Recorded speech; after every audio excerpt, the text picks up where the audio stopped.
Hello everyone. तो आज हम अपने सॉल्यूशंस चैप्टर को आगे कंटिन्यू करेंगे और आज हम पढ़ेंगे colligative properties of dilute solutions. ठीक है, तो हमने पिछली क्लास में काफ़ी कुछ कवर कर लिया था। केस 1 भी कवर कर लिया था और relative lowering in vapour pressure भी कवर कर लिया था। हमने पढ़ा था कि relative lowering in vapour pressure जो होता है उसमें सॉल्यूट क्या होता है, नॉन वॉलेटाइल सॉलिड, और सॉल्वेंट क्या होता है, लिक्विड।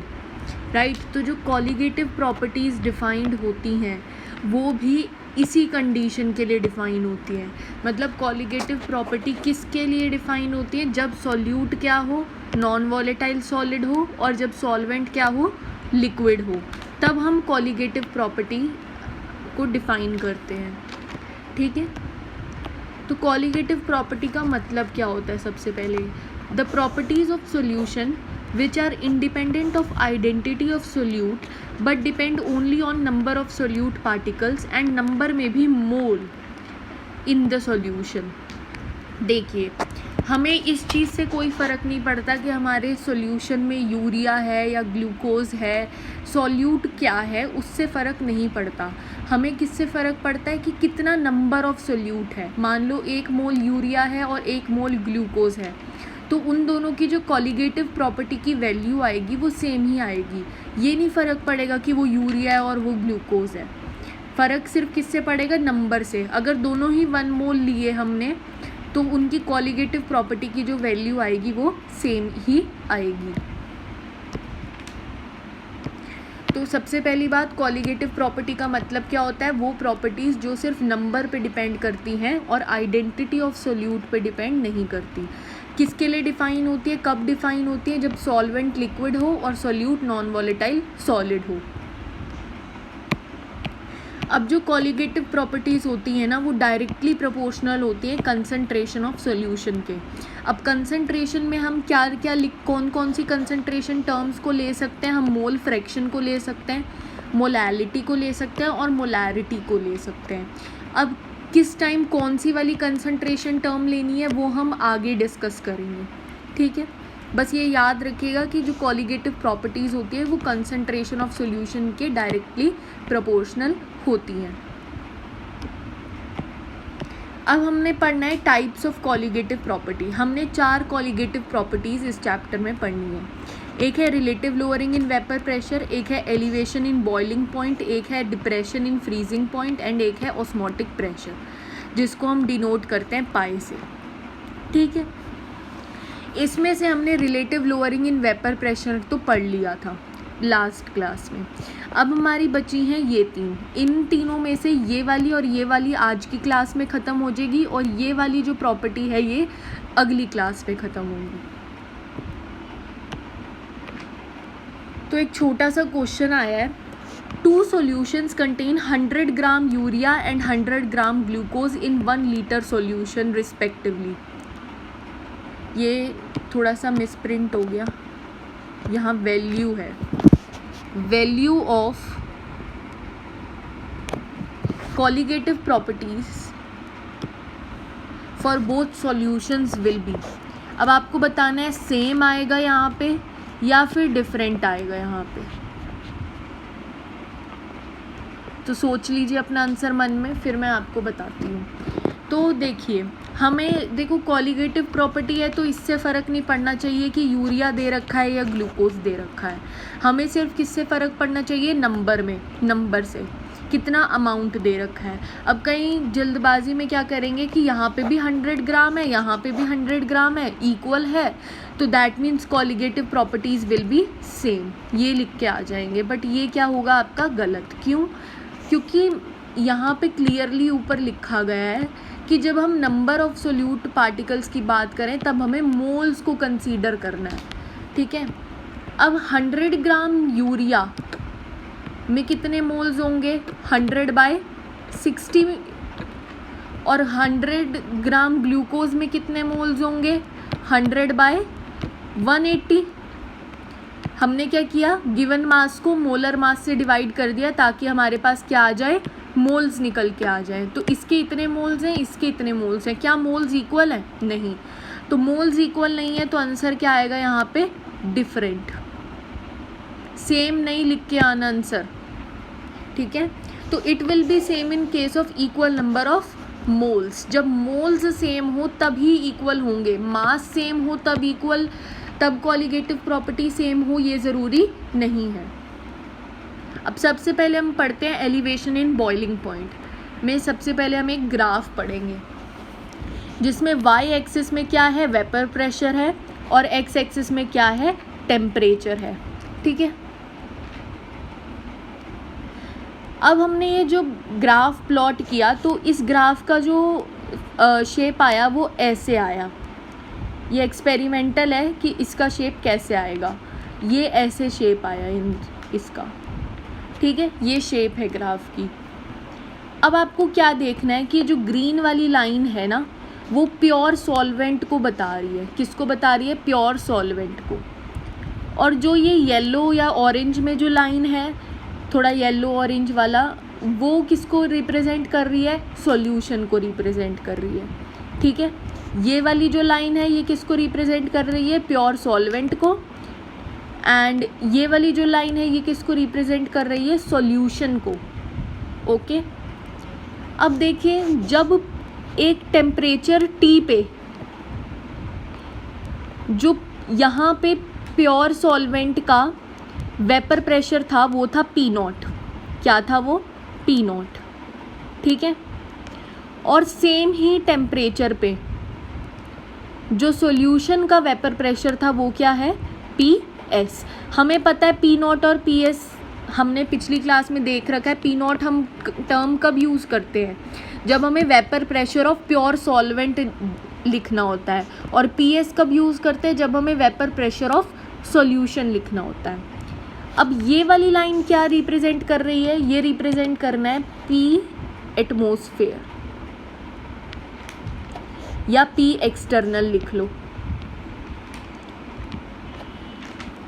इस ग्राफ को समझने से पहले हमें एक चीज़ पता होनी चाहिए कि बॉइलिंग पॉइंट कब अचीव होता है, जब vapour pressure of solution become equal to external atmospheric pressure.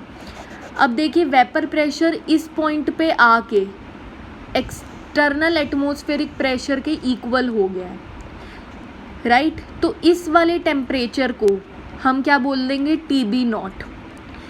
ये किसके लिए आया है, सॉल्वेंट के लिए आया है, प्योर सॉल्वेंट के लिए, क्योंकि ये ग्राफ किसके लिए था, प्योर सॉल्वेंट के लिए, ठीक है। मैं एक बार दोबारा से एक्सप्लेन कर दूंगी ये। और ये वाला ग्राफ किसके लिए है, सॉल्यूशन के लिए, ठीक है। अब ये जो सॉल्यूशन का वेपर प्रेशर बढ़ा बढ़ा बढ़ा बढ़ा और इस टाइम पे आके ये P एटमॉस्फेयर के इक्वल आ गया, तो ये वाला टेम्परेचर क्या हो जाएगा, TB। TB की represent boiling point of solution and TB0 represent boiling point of pure solvent. एक बार दोबारा से सुनते हैं। ये वाला जो ग्राफ है ये किसको रिप्रेजेंट कर रहा है, प्योर सॉल्वेंट को, और ये वाला जो ग्राफ है ये किसको रिप्रेजेंट कर रहा है, सॉल्यूशन को। ये वाली लाइन किसको रिप्रेजेंट कर रही है, प्रेशर एटमॉस्फेयर या प्रेशर एक्सटर्नल को। ये वाला पॉइंट किसको रिप्रेजेंट कर रहा है, T टेम्परेचर पे P0 प्रेशर को। ये वाला पॉइंट किसको रिप्रेजेंट कर रहा है, T टेम्परेचर पे PS प्रेशर को, ठीक है।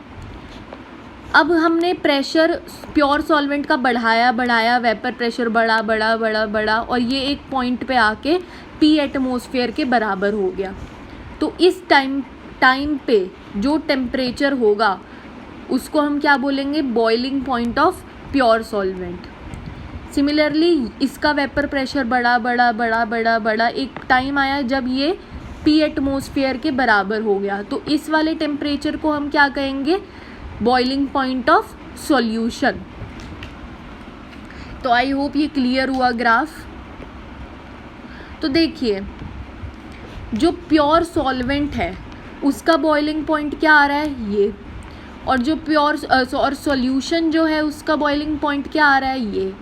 तो आप देख पा रहे हैं कि बॉइलिंग पॉइंट में ये डिफरेंस आ रहा है, इसको हम कहते हैं डेल्टा TB। क्या कहते हैं इसे, डेल्टा TB। तो बाय ग्राफ हम क्या देख सकते हैं, बाय ग्राफ हम क्या देख सकते हैं कि जो TB है वो कैसे आएगा, टीबी नॉट में जब हम डेल्टा टीबी को ऐड कर देंगे तो हमारे पास टीबी आ जाएगा। ग्राफ में अच्छे से देखिए, आपको समझ आ जाएगा ये बात। तो delta TB will be equal to TB minus TB not, बस हमने रीअरेंज करा यहाँ पे। तो अब देखो ये बता रखा है कि टीबी क्या है, टीबी नॉट क्या है और डेल्टा टीबी क्या है। तो टीबी क्या था, boiling point of solution, TB naught क्या था, boiling point of solvent, and delta TB क्या है, एलिवेशन इन बॉइलिंग पॉइंट। अब जो हमें ये पढ़ना है वो है मेन ये चीज़, delta TB is equal to K B into small M. ये आपको याद रखना है ये वाली चीज़, क्या कि डेल्टा टीबी किसके बराबर होता है, K B into small M, where small M stands for molality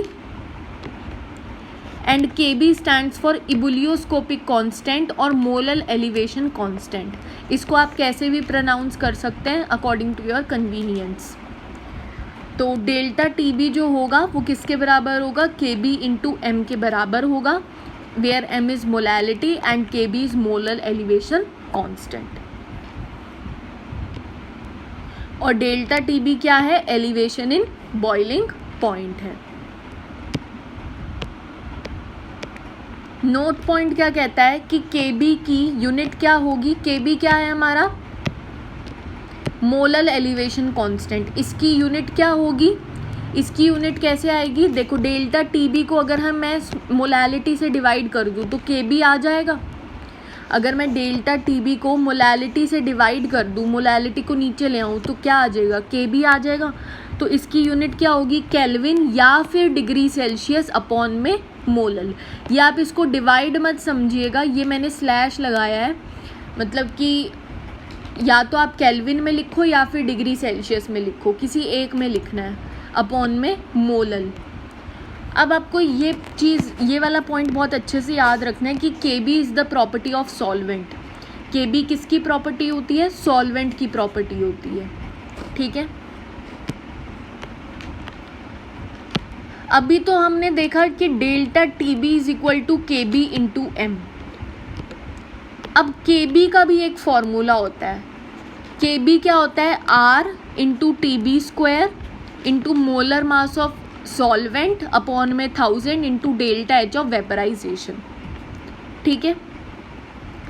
अब अगर मुझे इसमें डेल्टा H ऑफ वेपराइजेशन के लिए लेटेंट हीट ऑफ वेपराइजेशन लिखना हो तो यहाँ पे मैं मोलिकुलर मास नहीं लिखूँगी, ये समझ आई बात। मतलब R इंटू TB स्क्वायर, ठीक है, into molar mass of solvent या molecular mass of solvent upon में 1000 into delta H of vaporisation.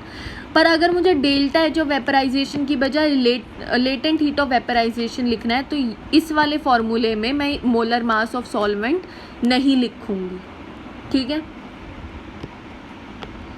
तो डेल्टा H ऑफ वेपराइजेशन क्या है, हीट ऑफ वेपराइजेशन पर मोल, और L ऑफ वेपराइजेशन क्या है, हीट ऑफ वेपराइजेशन पर ग्राम।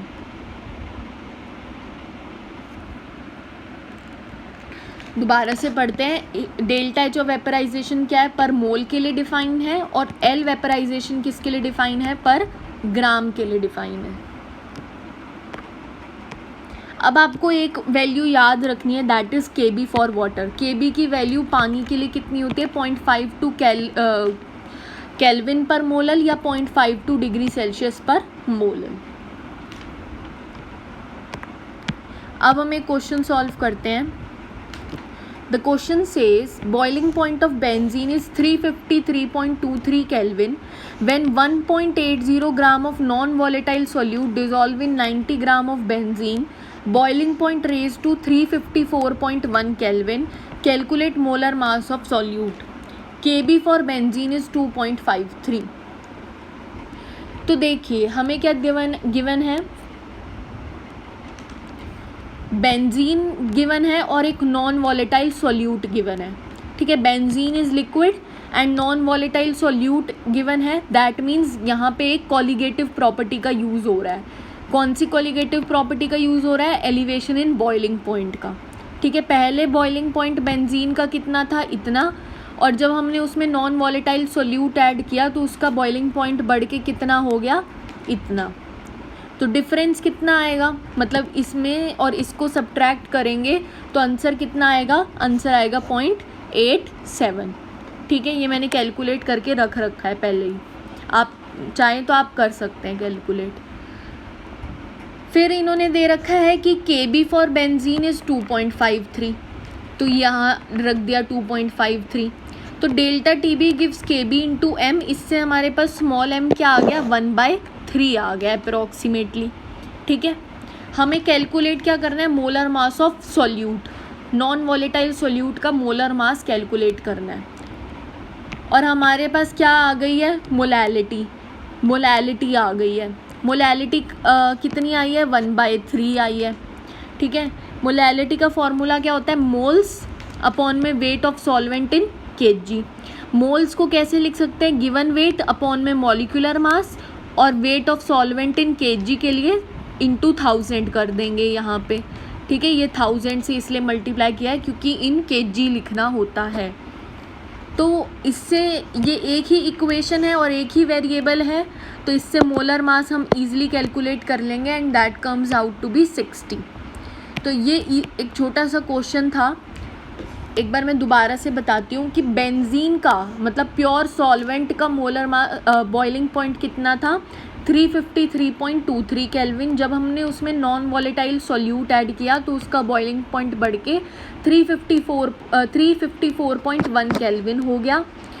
हमें गिवन था कि हमने कितना नॉन वॉलेटाइल सॉल्यूट ऐड किया है, 1.80 ग्राम ऐड किया, और कितने में ऐड किया, 90 ग्राम बेंजीन में ऐड किया है। हमसे पूछा क्या था, मोलर मास ऑफ सॉल्यूट पूछा था। हमें गिवन क्या किया गया था, KB फॉर बेंजीन हमें गिवन था। तो ये क्वेश्चन था, अब आप इसको खुद भी ट्राई करिए। अब हम पढ़ेंगे डिप्रेशन इन फ्रीजिंग पॉइंट। तो फ्रीजिंग पॉइंट क्या होता है, the temperature at which vapour pressure of solid solvent and liquid phase of a substance are equal is called freezing point.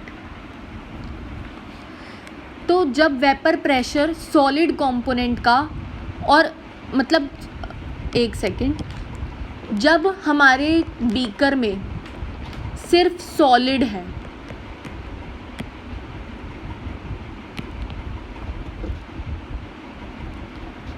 तब इसका वेपर प्रेशर, और जब हमारे बीकर में इस सॉलिड का सॉल्यूशन है,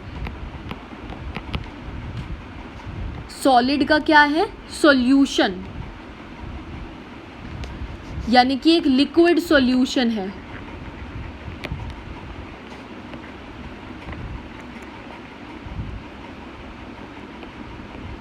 लिक्विड सॉल्यूशन का मतलब क्या होता है, जब सॉल्वेंट क्या हो आपका, लिक्विड।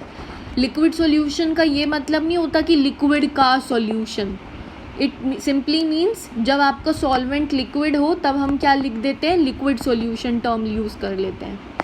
ठीक है, तो ये क्या कहना चाहता है, फ्रीजिंग पॉइंट किसे कहते हैं, जब हमारे बीकर में सिर्फ सॉलिड था तब वेपर प्रेशर, और जब हमारे बीकर में सिर्फ लिक्विड सॉल्यूशन था तब वेपर प्रेशर।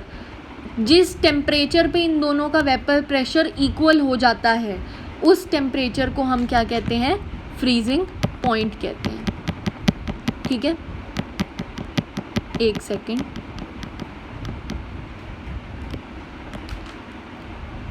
आई होप ये समझ आया हो। एक बार हम आगे देखते हैं फिर बात करेंगे।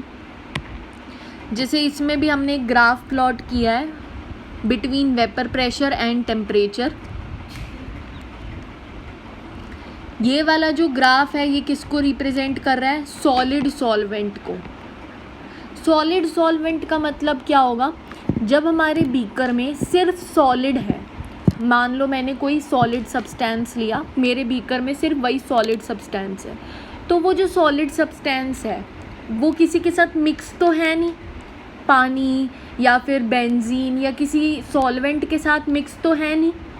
मेरे बीकर में तो प्योर सॉलिड सब्सटेंस है ना, तो वो सॉलिड सब्सटेंस खुद क्या होगा, वो सोल्यूट भी होगा और वही सॉल्वेंट भी होगा, तो इसीलिए हमने उसको सॉलिड सॉल्वेंट लिखा। ठीक है, मतलब सॉलिड सॉल्वेंट का सिंपली मतलब है जब प्योर सॉलिड सब्सटेंस हो, ठीक है। लिक्विड सॉल्वेंट का क्या मतलब है, जब हमारे बीकर में सिर्फ लिक्विड हो। और लिक्विड सॉल्यूशन का क्या मतलब है, जब हमने इस सॉलिड को इस लिक्विड में मिक्स कर दिया हो तब जो सॉल्यूशन आया उसको हम क्या कह रहे हैं, लिक्विड सॉल्यूशन। तीनों टर्म्स में डिफरेंस पता होना चाहिए। सॉलिड सॉल्वेंट मतलब जब हमारे बीकर में सिर्फ सॉलिड सब्सटेंस हो। लिक्विड सॉल्यूशन सॉल्वेंट मतलब लिक्विड सॉल्वेंट मतलब जब हमारे बीकर में सिर्फ लिक्विड सब्सटेंस हो। और लिक्विड सॉल्यूशन मतलब जब हमने इस वाले सॉलिड को इस वाले लिक्विड में घोल दिया तो जो सॉल्यूशन बना उसको हम कह रहे हैं लिक्विड सॉल्यूशन। अब ये वाली जो लाइन है ये रिप्रेजेंट कर रही है सॉलिड सॉल्वेंट को, ठीक है। जो ये वाली लाइन है ये रिप्रेजेंट कर रही है लिक्विड सॉल्वेंट को, और जो ये वाली लाइन है ये रिप्रेजेंट कर रही है लिक्विड सॉल्यूशन को, ठीक है। अब अकॉर्डिंग टू द डेफिनेशन क्या कहती है, जब वेपर प्रेशर सॉलिड का और liquid phase of the substance यानी कि सॉल्यूशन का, liquid phase of a substance का मतलब सॉल्यूशन का और सॉलिड से मतलब सॉलिड सॉल्वेंट का वेपर प्रेशर इक्वल हो जाए, उस पॉइंट को हम फ्रीजिंग पॉइंट कहते हैं। तो अब आपको सिर्फ दो चीज़ों पे कंसंट्रेट करना है। जैसे यहाँ पे 3 लाइनें बन रखी हैं, आपने एट अ टाइम सिर्फ 2 लाइनों पे कंसंट्रेट करना है, ठीक है। सबसे पहले हम कंसंट्रेट करते हैं इस लाइन पे और इस लाइन पे, ठीक है। इन 2 लाइनों पे कंसंट्रेट करो, इस लाइन को भूल जाओ, ठीक है। अब देखिए ये वाली एक्सिस क्या रिप्रेजेंट कर रही है, वेपर प्रेशर। हमें पता है कि जब सॉलिड सॉल्वेंट का और लिक्विड सॉल्वेंट का वेपर प्रेशर सेम हो जाए उस पॉइंट को हम क्या कहते हैं, फ्रीजिंग पॉइंट, ठीक है। यहाँ पे liquid phase of a substance का मतलब सॉल्यूशन भी हो सकता है और लिक्विड सॉल्वेंट भी हो सकता है, ये कंफ्यूज नहीं होना इसमें। मतलब ये वाली चीज़ सॉलिड सॉल्वेंट को रिप्रेजेंट कर रही है, ये वाली चीज़ लिक्विड सॉल्वेंट को रिप्रेजेंट कर रही है, और ये वाला जो पॉइंट है ये क्या रिप्रेजेंट कर रहा है, freezing point of pure liquid solvent, ठीक है। अब हमें एट अ टाइम इस लाइन को देखना है और एक इस लाइन को देखना है। अब ये दोनों लाइन यहाँ पे मर्ज कर रही हैं, यानी कि इस पॉइंट पे इनका वेपर प्रेशर क्या हो रहा है, इक्वल। इस पॉइंट को हम क्या कहेंगे, freezing point of liquid solution, ठीक है। इस पॉइंट को हमने क्या किया, freezing point of liquid solvent. इस वाले को क्या किया, freezing point of liquid solution. I hope ये क्लियर हुआ है, नहीं हुआ तो कमेंट्स में बताइए, मैं दोबारा से एक्सप्लेन कर दूंगी ये।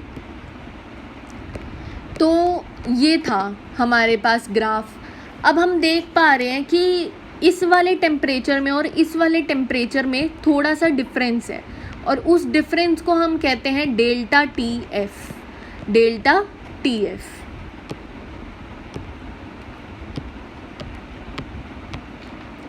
तो बाय ग्राफ हम क्या लिख सकते हैं कि जो टी एफ है उसमें वो कैसे आया होगा, टी एफ नॉट में से डेल्टा टी एफ को सब्ट्रैक्ट करके आया होगा, यानी कि डेल्टा टी एफ किसके बराबर आ जाएगा, T F not minus T F.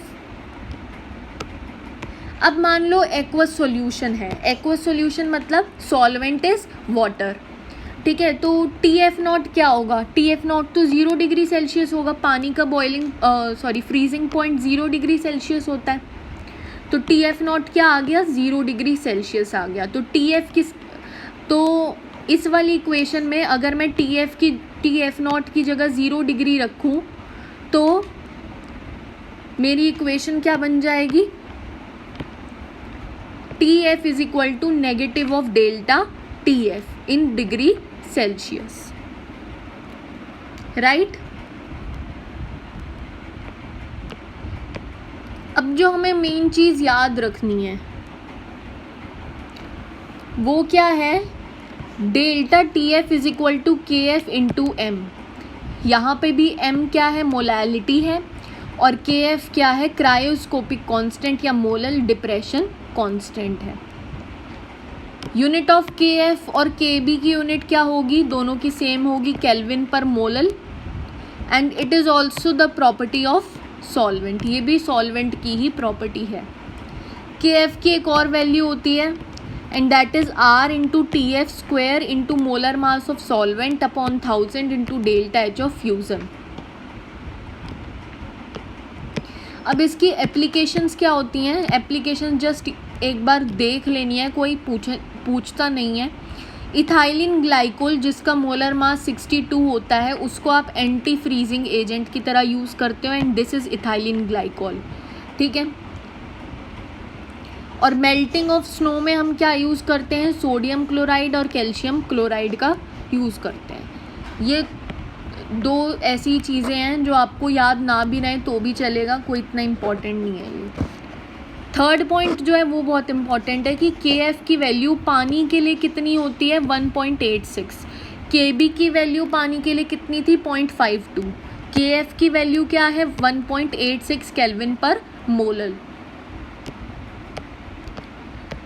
अब जैसे एक क्वेश्चन पूछा है, at freezing point of solution species in equilibrium are.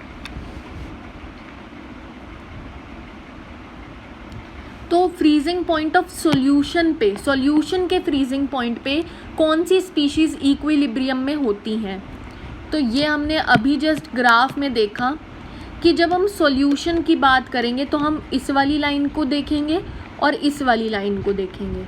अब वो पूछना चाह रहा है कि इस पॉइंट पे आपस में इक्विलिब्रियम में कौन सी दो चीज़ें हैं, तो ये वाली लाइन किसको रिप्रेजेंट कर रही है, लिक्विड सॉल्यूशन को, और ये वाली लाइन किसको रिप्रेजेंट कर रही है, सॉलिड सॉल्वेंट को। तो हमारा आंसर क्या होगा, liquid solution and solid solvent, liquid solution and solid solvent, option number C. अब एक और क्वेश्चन है, in Rast method of freezing point determination camphor is used as solvent because. Option A है camphor has good fragrance, option B is camphor is cheap, option C camphor has high KF। तो answer इसका है option C.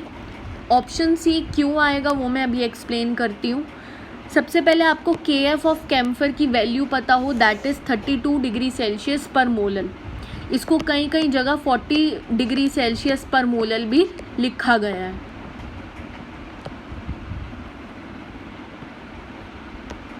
तो इसकी explanation क्या है वो देखते हैं।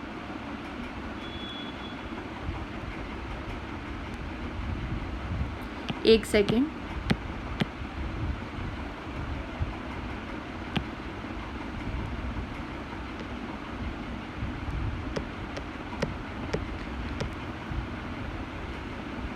Wait a minute.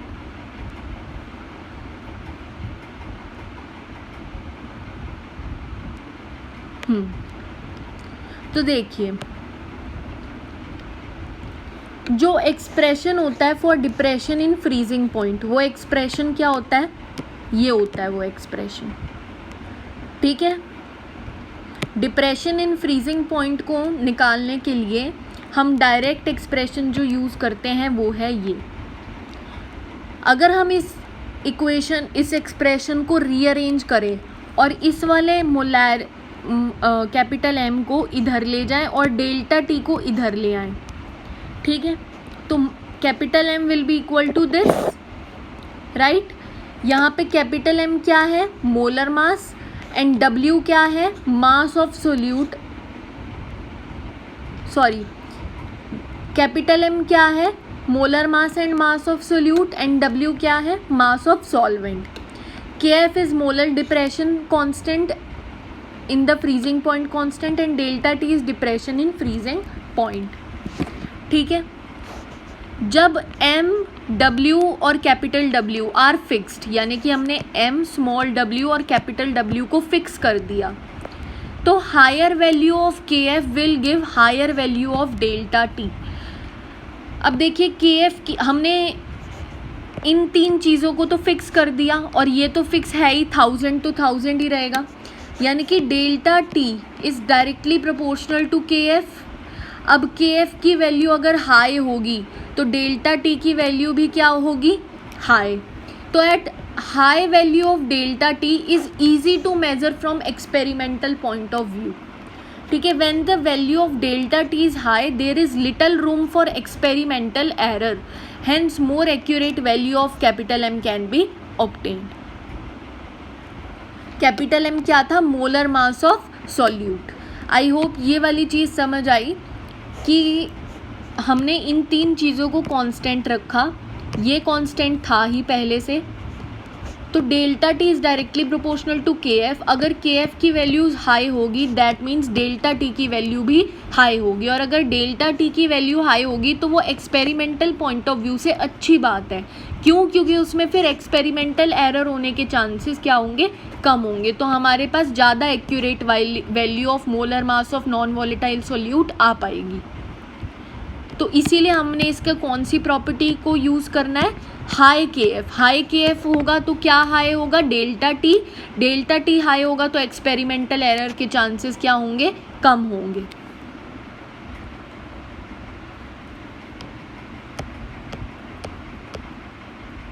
एक नोट पॉइंट है कि अगर डेल्टा टी मोर है तो फ्रीजिंग पॉइंट लेस होगा। कहने का मतलब क्या है, मान लो मैं एक्वस सॉल्यूशन के लिए बात कर रही हूँ,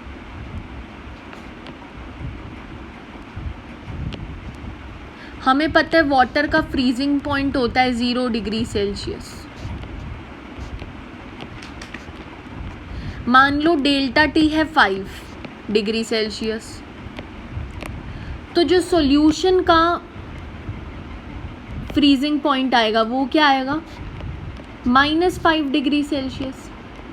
यही अगर मैं डेल्टा टी को लिखती 10 डिग्री सेल्सियस,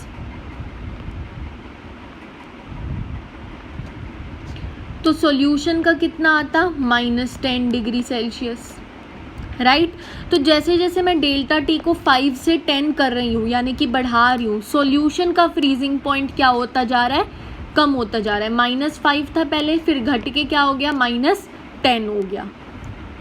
इसको आप एक और तरीके से समझ सकते हैं,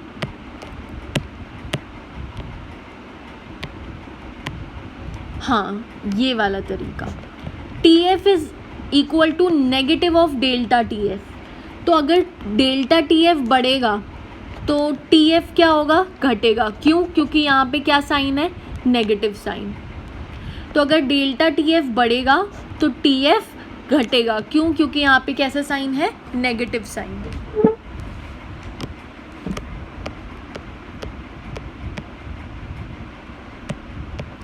अब जैसे एक लास्ट क्वेश्चन बचा है, a solution of urea molar mass 60 in water, यानी कि एक्वस सॉल्यूशन यूज़ किया है हमने, हैज़ बॉइलिंग पॉइंट इतने, calculate the freezing point of the same solution.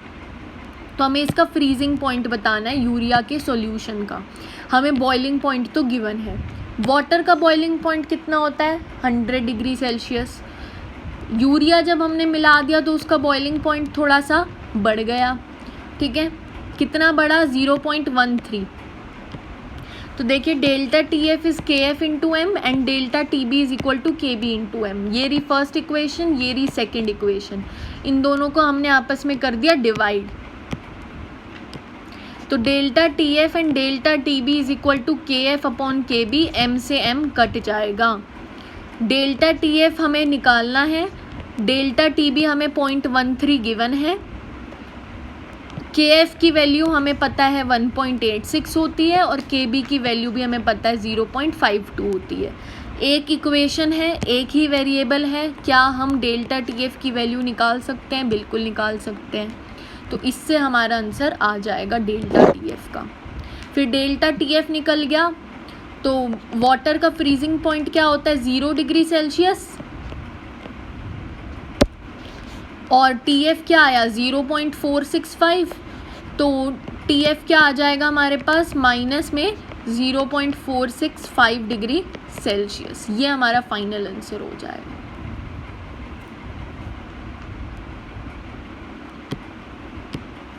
So I hope ये सब समझ आया। हमने 2 चीज़ों को कवर कर लिया है, ठीक है। कॉलीगेटिव प्रॉपर्टीज़ में हमने इन 2 चीज़ों को कवर किया आज। ये हमारी पिछली क्लास में कवर हो गया था, ये वाली चीज़ जो अब बची है ये हम नेक्स्ट क्लास में कवर कर लेंगे। So thank you for watching my lecture. कोई भी डाउट हो तो कमेंट सेक्शन में बता दीजिए and stay tuned for upcoming updates. Bye.